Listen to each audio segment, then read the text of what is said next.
Okay.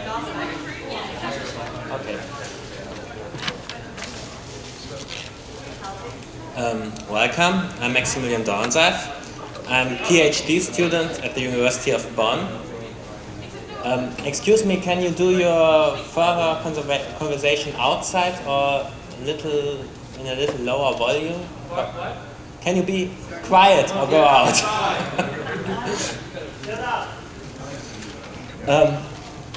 I'm talking about digital demonstrations or virtual sit-ins, but at the moment I'm experiencing macOS problems. Is somebody here who can share me a notebook with an internet connection for an hour? Okay, so nobody, so we'll go without presentation for the next few minutes. What is an... Yeah, but you can't browse the web?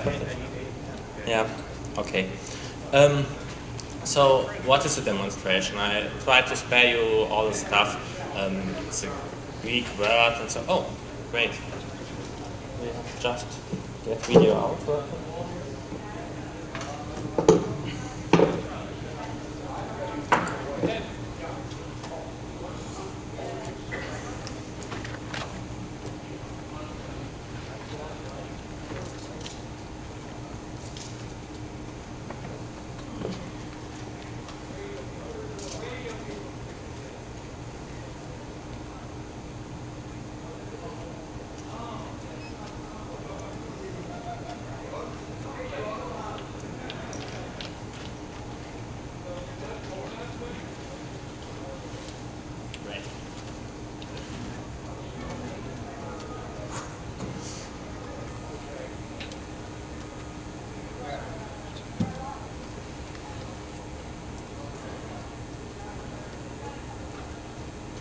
So this now looks horrible, but it needs slides.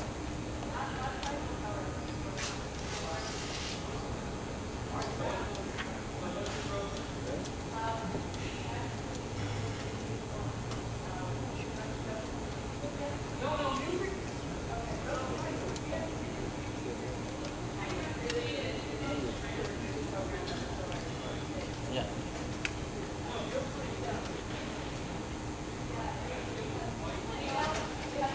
So, I think you can't read this, but just go on. A demonstration we can define as a gathering of people to get attention, very simple. That's what I will talk about here, expressing your political opinion by gathering. Demonstrations are actually a very, very old thing, several thousand years. Even the Greek people had them at a basic part of their political society, and every democracy nowadays accepts demonstrations as a very, very important part of political expression. So we have to see how we can take this in the digital world. A demonstration offline, I will call it, or in real life, the classical way, is normally done to get the attention of other citizens. First of all, if you gather with a few thousand people, other people will see you. Of the media, for sure, if there's something happening, there's always some media around. And of the decision makers. You usually go to demonstrate at a place where the decision makers have to see you, have to recognize you. As far as I understand, the sidewalk at the White House is always occupied by some demonstrants. And in front of all parliaments worldwide, the people are trying to demonstrate.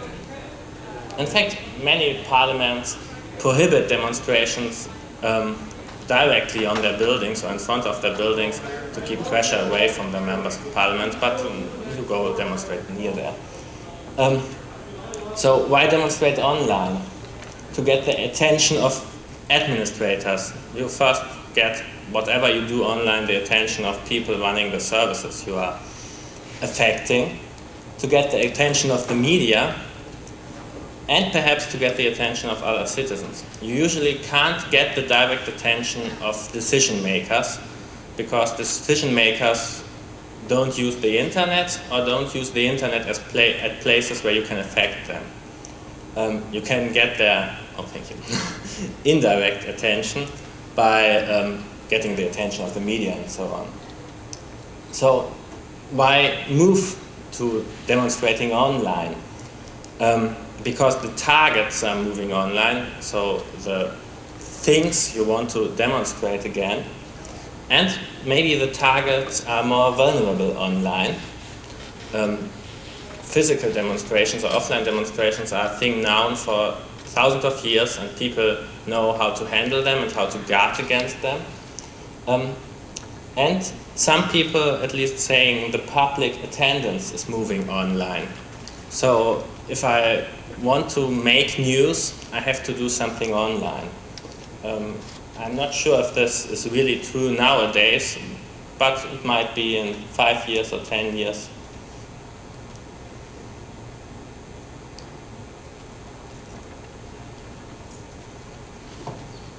So the next slide, when it arrives, will show the characteristics of an offline demonstration. The first thing is you have to go there.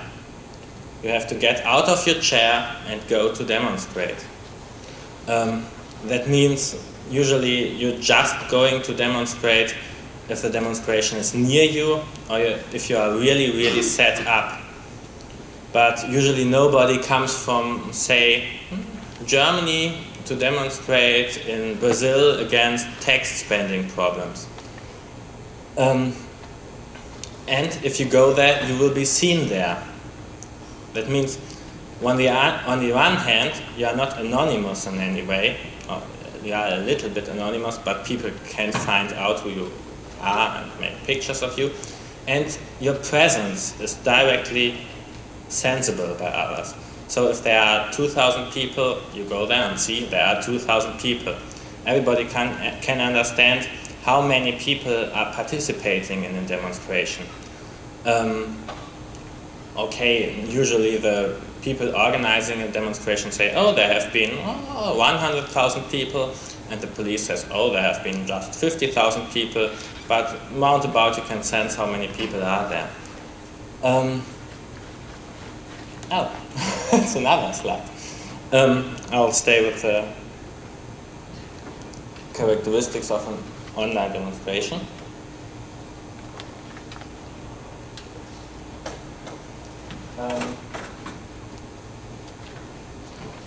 Other things are on an offline demonstration. Sorry, could I break in briefly? Could you drop the resolution to 800 by 600 that the previous one time? I think I'll just stop using slides because it will take us half an hour. Should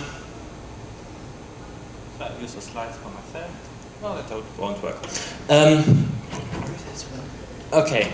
Another characteristic is that the number of people attending a demonstration is somewhere linear to the effect. So, okay, if you are with 100 people and blocking strategical places on roads and so on, you will have a higher effect as if you go with 1,000 people gather peacefully in a park or something like that. But in general, the number of people attending is linear to the effect. Blocking things usually is considered unlawful. So most societies, democratic societies at least, have a constitutional right sometimes, or at least they tolerate gathering for political expression. But if you block a nuclear facility or something like this, you usually get into trouble. Okay, offline demonstrations, online demonstrations are different in some key aspects. First thing, you don't have to go there. You can stay in your chair, use your web browser and say, oh, I'm against this bad thing and that bad thing, and take part in this demonstration. You normally don't have to stay there. you start the online demonstration software or whatever and go for lunch. So you don't have to go there and you don't have to spend much time for your demonstration. That's a key difference. Other differences, you can't be seen there. For the general public or most people at all, it's really, really difficult to sense how many people are actually attending an online demonstration. And the effect of the demonstration is in no way linear to the number of people attending. If I use powerful distributed denial of service attack tools, I can have the same effect as 100,000 people reloading a single page all the time.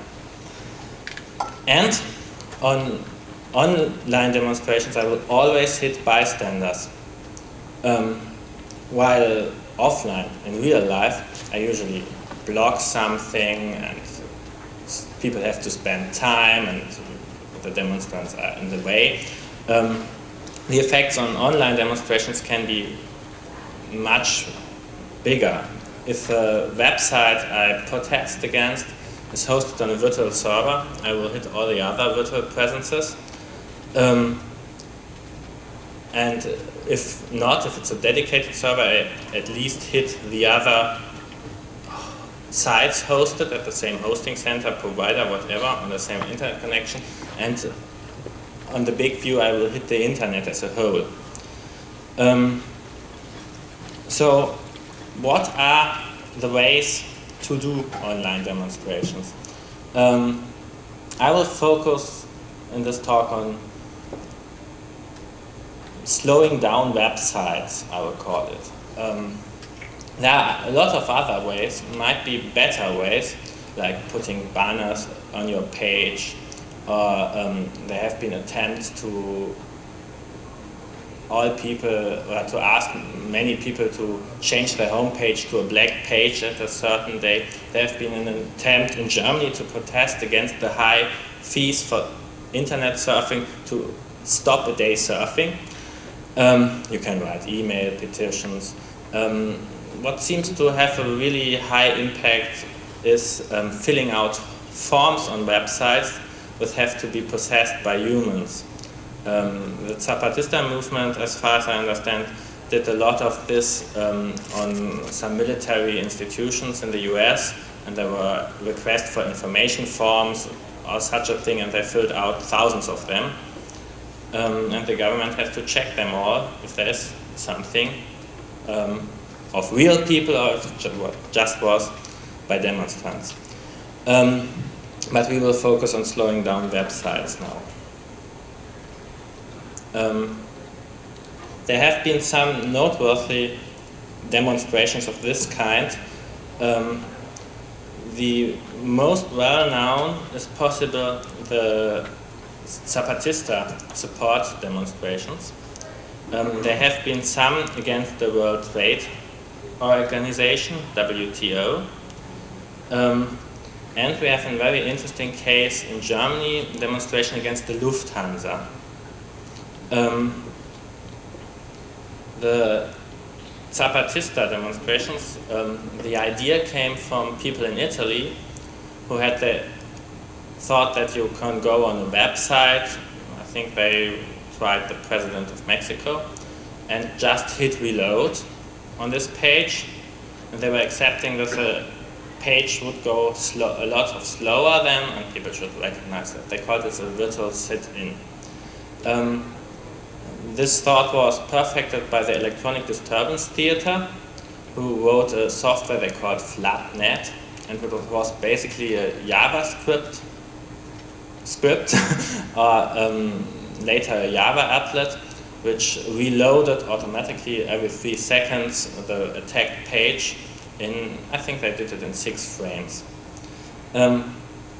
These people cited that virtual sit-ins, like they called it, are always symbolic actions. And the goal is not to take down a service, but to set a symbol, and it had to be connected with street actions. I think this is a very important point. Then there was this demonstrations against the World Trade Organization, which were very similar, used mostly the same software, but it's told that in one case there were 500,000 people participating, which shows that the World Trade Organization has much more enemies than the Mexican government. The people at the Electronic Disturbance Theater developed some key points an online demonstration should have. It should be transparent. It should link virtual and street actions. They are very serious that just virtual action doesn't change anything. It should be non-violent, but I'm not sure what non-violence in a digital way can mean. It should use open source code, and it should use simple tools, so everybody understands what's happening. That's the main problem. Usually nobody understands what's happening on the internet except us, and no media understands, and no decision maker understands. And I think even with simple tools we have this problem. Then there was this Lufthansa demonstration. Lufthansa is flying for the German government illegal immigrants to foreign states. And in the last 10 years, 2 immigrants died on the flights. And people try to make Lufthansa stop doing that in the hope that the government will change its policy on illegal immigrants. They did a lot of work offline or outside virtual sit-ins. They called their action deportation class, and they did a lot of graphic and design and posters and so on, and demonstrations on the streets. This deportation class demonstration developed an own demonstration client that was a software which was accessing the Lufthansa website, and it had some very special features. First, it checked the date headers of some big e-commerce websites to ensure that the demonstration was just taking place at the time frame they tried to demonstrate. And then it was using SSL or TLS, so it used encrypted connections to the Lufthansa web server, and they all the time set up for every request a new encrypted session. Since encryption is the thing which hits most web servers hardest, and that's the reason why the crypto accelerator people can sell this really cool stuff for really a lot of money, this was a really interesting way to attack the web servers. While you can tune a web server to handle several thousand hits a second, it is really, really difficult to get it handle several thousand encrypted connection sets up per second. It's very difficult to say if this demonstration was a success. Some people claimed they can't or they won't be able to reach Lufthansa. Lufthansa claimed their services were unaffected. Others claimed the site worked, but everything more sophisticated, like booking flight tickets or so, didn't work. And it is told that Lufthansa completely disconnected from the German research network, where they were thinking, I guess, that there are all these long-haired students which were trying to bring them down for the time of the demonstration. Another interesting thing is that Lufthansa claims that was no success at all, the demonstration, but just were terroristic hacker attacks. Mind you, they just were reloading pages. And they filed a lawsuit in which they claimed damages of 1.2 million euros, so let's say $1.15 million. And in October last year, there were raids on several people who were organizing these online demonstrations. As usual, they took all the computers they could find, I think 10 at all. They searched all offices in the building where the organization which organized the demonstration was, and up to now nothing happened at all. most people guess they won't be prosecuted, but they will keep the computers for 2 years and just let them wait. The ugly thing is, because we have this running trial on this Lufthansa stuff, I can't show the details, which sites or which parts of the website they accessed. They were very clever about it and tried to use parts of the website that involved a lot of database processing on the Lufthansa side. Okay. So let's move more to the technical part. Before doing an online demonstration, you just should think, if you want to do it and should do it, you could be sure that you will hit bystanders, and you might be prosecuted. If you are not willing to take this risk, you shouldn't do it. And you have to draw for yourself at this point the line between a denial of service attack and a demonstration. My hint is to stay as close as possible to the properties of an offline demonstration. Make it as much as you can, the same way people would demonstrate on the streets, and you have a good chance explaining to the media and to a judge what you're doing there.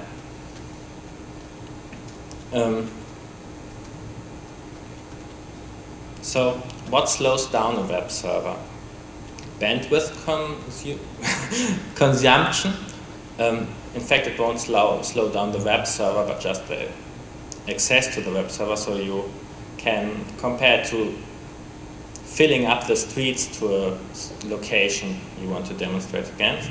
Processing time, because the web server needs a certain time to handle your requests. System resources, that is PIDs and so on, the web server needs for every answer he sends out to a request some resources. And system resources on the operating system. That means the operating system needs some resources for every TCP connection and so on. Most of the virtual sit-ins or online demonstrations up to now were based on the bandwidth consumption paradigm. So it was more or less just hit reload as fast as you can. This flatnet software was doing that automatically. The Lufthansa demonstration people tried to not only base the demonstration on that, but also involve some processing on the server side. But more or less it's all about bandwidth consumptions today.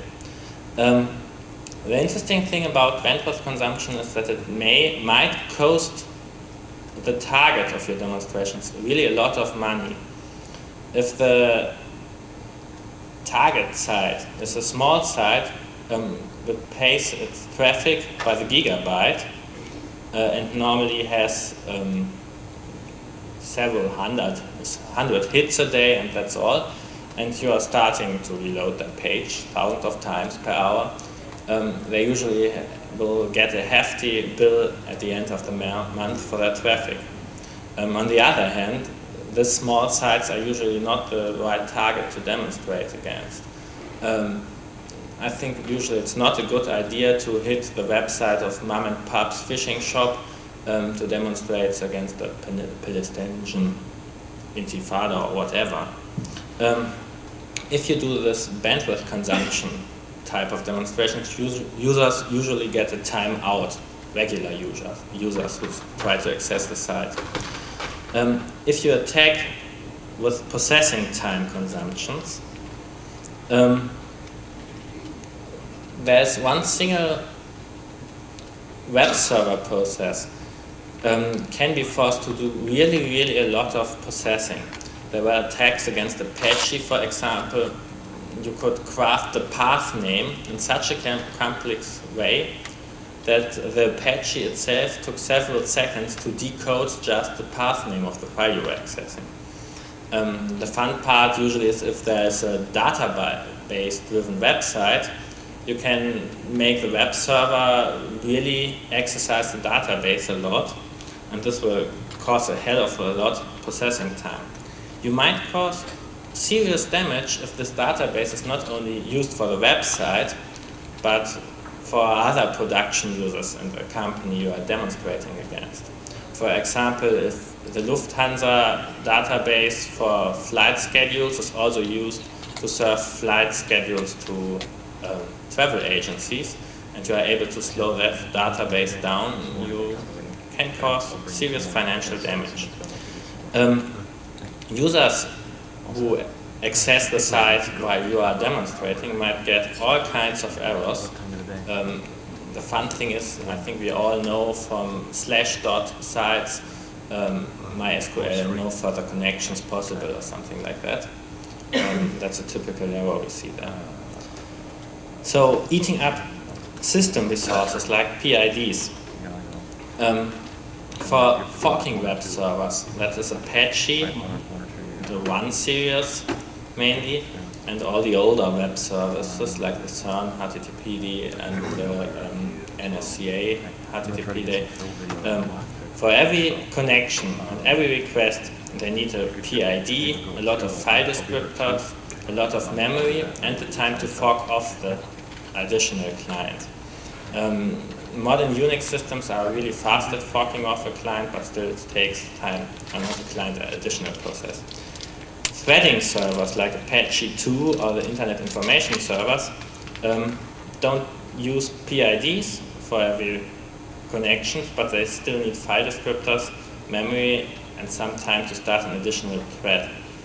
Polling servers that are the state of the art in my mind, like Zeus and THTTPD, but the most famous one is, I think, Squid, which is not really a web server, but mainly does the same. Need a lot of less resources per connection, some file descriptors and a little memory.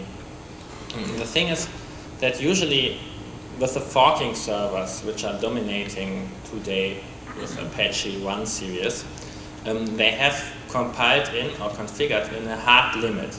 That means they never will fork off more than 150 processes in the default configuration, which means the Apache server can't, in this default configuration, handle more than 150 clients being exactly at the same time. So if you would manage to get 100 users requesting pages at exactly the same time, other users would get locked out. Using system resources to slow down a server, operating system resources, is very kernel dependent or operating system dependent. For every TCP connection, the operating system needs some resources, M-buffs on FreeBSD, that is. On other systems it's called different, but they need connection slots and so on. These resources are usually very good protected. The operating system designers put a lot of thought into this because they were attacked on this base of these resources for a long time. Think of Zin flooding, which was exactly an attack on this operating system resources. So, to slow down a web server, what should be our goals if we want to demonstrate online? We should avoid to hurt others. So we should keep down the bandwidth consumption. So other servers at the same hosting center and so on won't be affected. On the internet at all won't be affected. And if ever possible, we should avoid keeping other users at a virtual web server. So if there's a machine which is hosting 2,000 websites, we just want to demonstrate against one website. We don't want to slow down 2,000 websites. That's really a hard problem. We want to show obvious modification of server behavior, so everybody should be able to see without having a PhD in computer science that there is a demonstration going on. And we should try to maintain a linear relation between participants and, let's call it damage or effect. So if there are 100 people on your online demonstrations, it should be 10 times less the effect as if there are 1,000 people. And in my mind, the people taking part at the demonstration should be accountable, which means no IP spoofing or something like this. If you are expressing your political opinions, you should stand up for that, and usually you won't be prosecuted for taking part in a demonstration. Now I will show two concepts relatively new. To my knowledge, they haven't been used in online demonstrations up to now. The first thing is accept flooding. That forces the server to fork off another process, and you leave him at that state. This effect, accept flooding, is not really new, but it hasn't been used in the context of online demonstrations. You connect to the web server. That means you do the three-way handshake, and then you don't send a request at all. The server has started another process and has to wait for your request to be completed, and since you won't send a request, it will time out eventually, usually after 300 seconds. That means with just the three-way handshake, which are just a few dozen bytes, you can tie up one server process for 300 seconds or 5 minutes.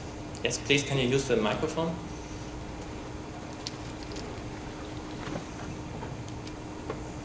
Isn't that just a thin flood? No. The thin flooding, you won't even complete the three-way handshake. But with accept flooding, you start a completely legitimate connection, but just don't send your request. The nice thing is, spoofing this is really difficult, so people are accountable. It doesn't use that much traffic.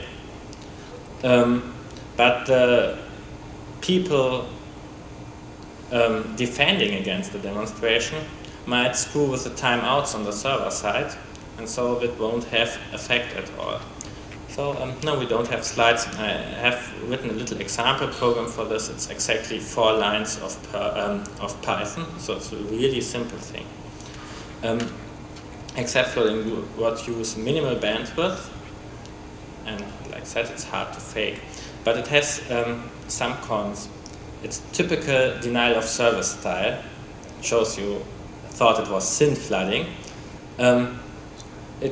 It's typical, you open something and leave it alone, and the server has to handle that, and it would be usually really difficult to explain to a judge what you are doing there.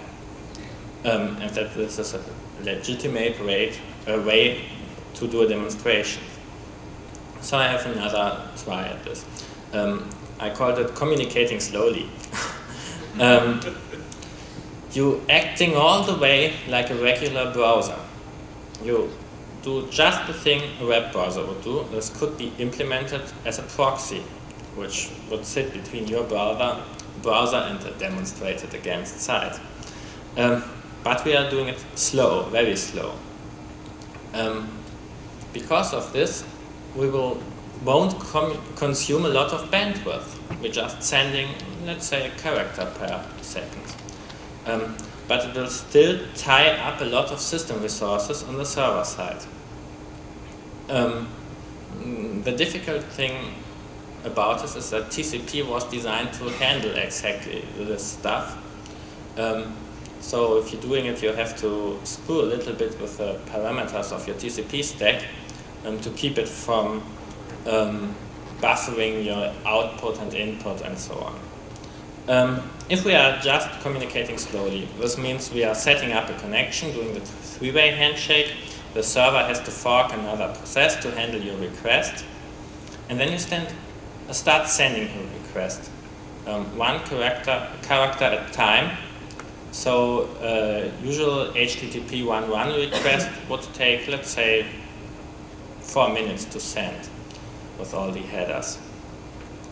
The web server usually has this one child then just listening to your incoming request in blocking I/O. So this child is completely tied up with handling your request.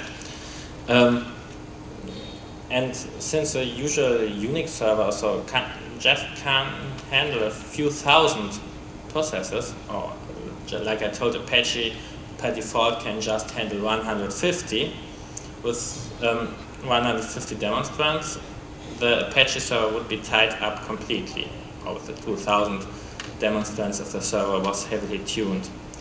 And the nice thing is that at least Apache spends a lot of processor time even in this blocking I/O loop, because it was implemented not very efficient, because this is that's not the usual thing Apache has to handle. Then you read back your data very, very slowly. And this, there can happen several things. If the page you have requested on this very slow way is short, let's say below 30K, the Apache will completely hand over the data of the page to the operating system. The operating system will buffer it and send it one character by character to you. So the web server has a new process, or it's not tied up anymore.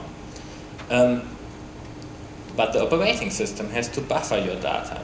And operating systems are not designed to buffer hundreds of megabytes of data. So if you're requesting hundreds or thousands of this under 30K pages on this way, the operating system tends to get unstable and act in funny ways. If the page is larger, the operating system does not buffer the whole page or image or whatever, and the web server process is tied up for the time until he got all the data to the operating system buffer, sending it byte by byte, and if it's less than 30K, the server process can return. So all this slow communication is tying up nearly no bandwidth, but a lot of resources on the server side. And the nice thing is you might be able to explain it to a judge. You were saying, we were just surfing, doing it slowly. That's a usual way to do political protest. At least in Germany, the clerks at the government offices are not allowed to do demonstrations, and they have something they call Dienst nach Vorschrift. So we are working strictly after the rules, slowly. And saying we went all to this website and requested pages on the slow way might be acceptable by the public, so they might understand you are doing a demonstration here and nothing unusual. It's very hard to fake the client address, so people can use this, but they can't use it for denial of service attacks. Well, they can, but they will be found. But it's very difficult. You have to screw a little bit with the timing you do, because if you are reading too slow, the server will do a timeout. The big problem is you still hit virtual hosts. Whatever you do, if there are 1,000 websites hosted on a virtual server, you will hit all of them.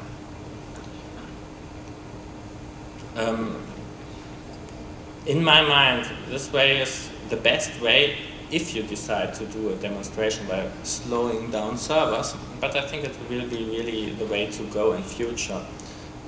Like this virtual sit-in people said, was a symbolic action. And symbolic actions get used up if you do it too often. I think still this slowing down web servers is what's very hard to grasp for the public. And if we think we need to put our political opinions in a demonstration-like form online, we need new ways to do it, this on mid-term or long-term.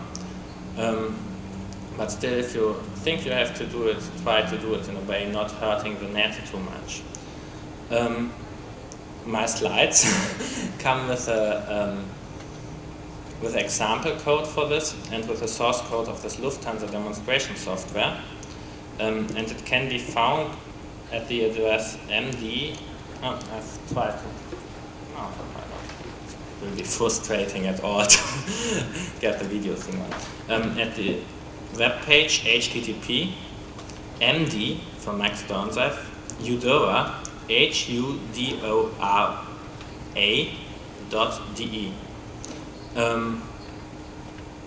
I try to get a link to this page with the slides for the presentation on the DEFCON website this afternoon. So, thank you very much. That was a demonstration, and I'm here to get your questions if there are any.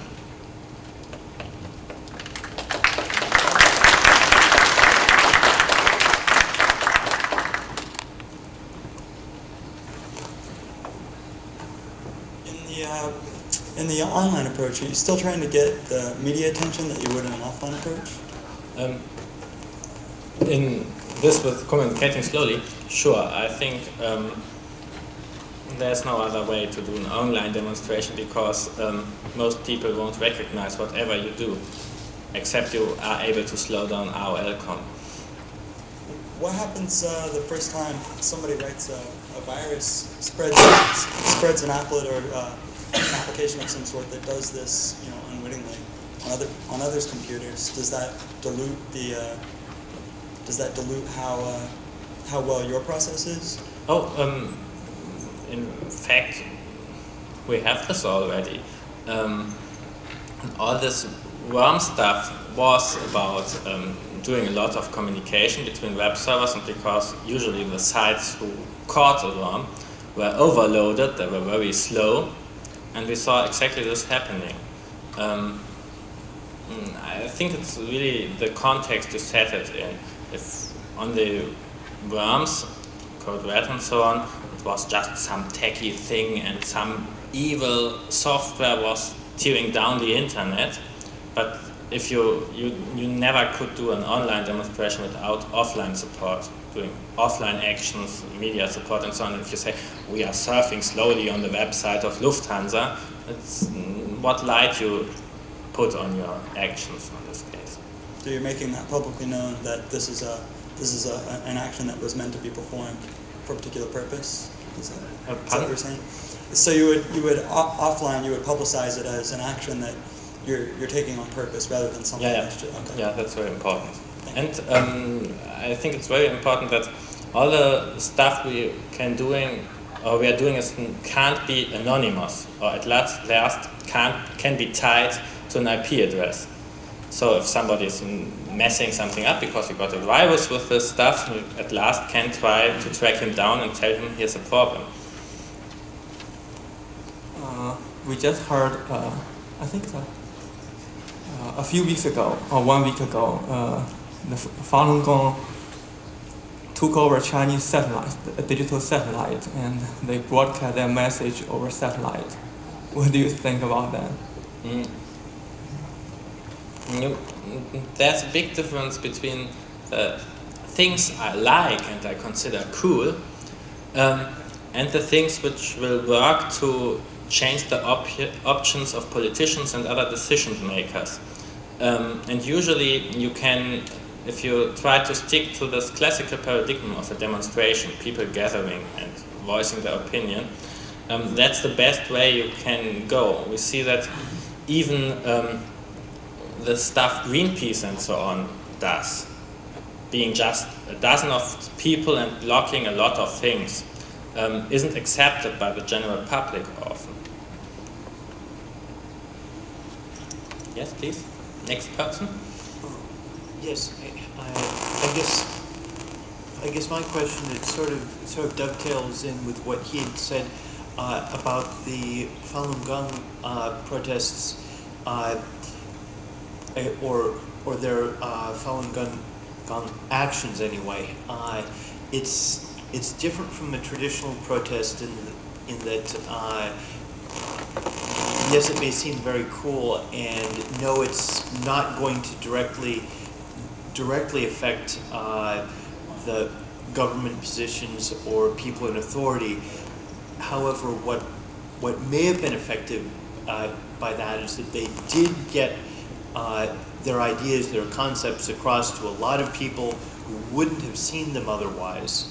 And that's and in that sense, although the authorities weren't being affected, many individuals saw them, at least that's what I picked up from what he had said.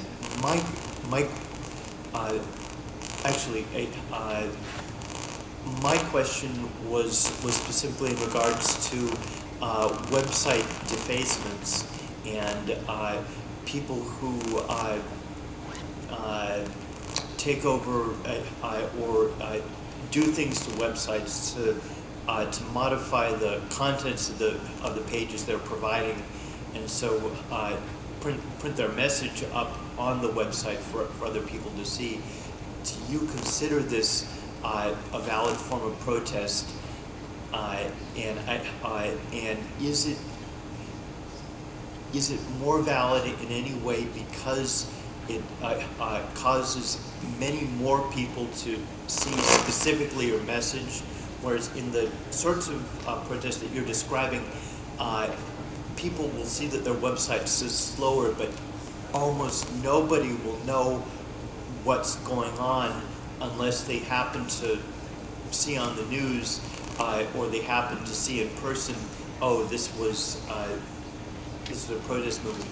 When there are website defacements, people see it in big letters, the message, and does that make it more effective? So, on the one hand, you can't compare defacement with a demonstration. So if you take over a broadcast station and send your message out on television, you won't call it demonstration. On the other hand, I haven't seen a defacement up to now which occurred to me to be really a political thing. There are things, people defacing mom and pop's fishing shop and saying we are doing this against the war or against anything. Then I ask them, why do you go on a website nobody visits anytime?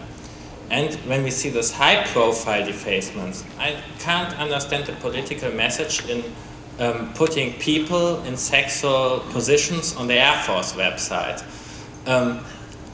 That might be cool, but it's not a political opinion or something like that. And I haven't seen that somebody defaced a site with political value, I would call it, and put on a political message. But putting Fluffy Bunny Wars here on the WTO website doesn't change anything. But still, I like it. Yes?